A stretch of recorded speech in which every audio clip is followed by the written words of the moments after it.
imagine they'll send some complimentary stuff, too. $55 for a steak.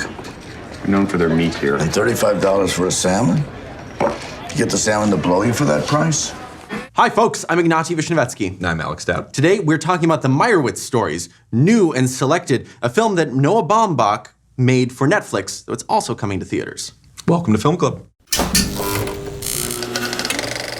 So one of the things I've come to sort of really love about Noah Baumbach's films, some of his later stuff over the last few years, is this kind of rapid-fire comic snap that it has. The stuff he's written with Greta Gerwig especially has this. And that's not a quality that I would necessarily apply to the Meyerowitz Stories. Well, Baumbach basically makes two kinds of films. Screwball comedies, which happen to usually move very quickly, and movies that make it painful to imagine what it's like for him to watch his work with the rest of his family. Yeah, I mean, this is definitely, very famously, The Squid and the Whale sort of mucked around in Baumbach's own, his own biography, and he sort of gave us a spin on his academic father, played by Jeff Daniels. And it was a big comeback for him as well. Yes.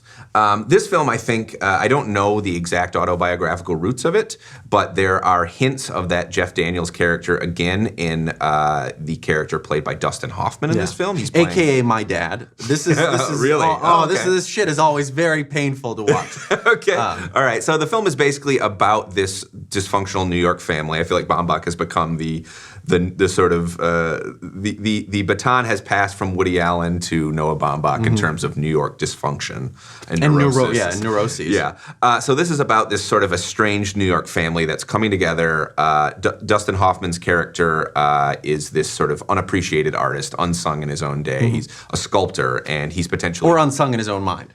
Yes, yeah, exactly. And he's kind of, he's potentially getting a new exhibition of his work. And this brings together members of his family. One of his sons, played by Adam Sandler, another son played by Ben Stiller, and his daughter, played by Elizabeth Marvel. And they sort of all come together here. And the movie has this has a little bit of a theatrical structure almost. You know, we get sort of chapter headings, and it's very, as I said, a lot of Baumbach's recent work has been very fast and montage heavy. This is a film that likes to put its characters kind of in a room together and let them bounce off of each other. Now, and I wanted to say Marvel, I think, is really superb here. Yes. The sister is Jean, but the focus is very squarely on these two half-brothers. Danny, who's played by Adam Sandler, who's basically been a stay-at-home dad for his entire adult life. His daughter is now finally going off to college, and he's simultaneously getting divorced from his wife that we never see.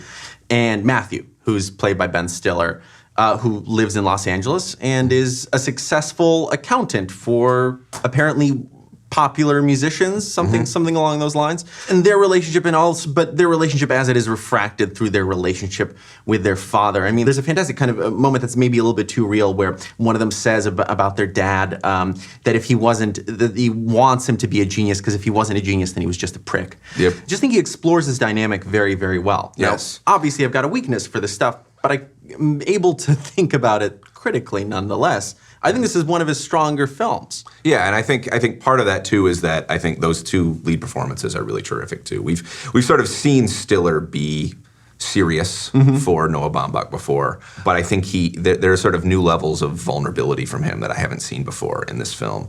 And Sandler is terrific as well. I mean, I think that this is one of the times when somebody has taken sort of the essence of Adam Sandler and sculpted away. Yeah, he still gets to wear his cargo shorts. He still gets a few bellowing outbursts, you know. He gets to yell a lot at people, and yet watching this, you almost forget that he is a very lazy comic lead, and you just think of him as a very fine dramatic actor.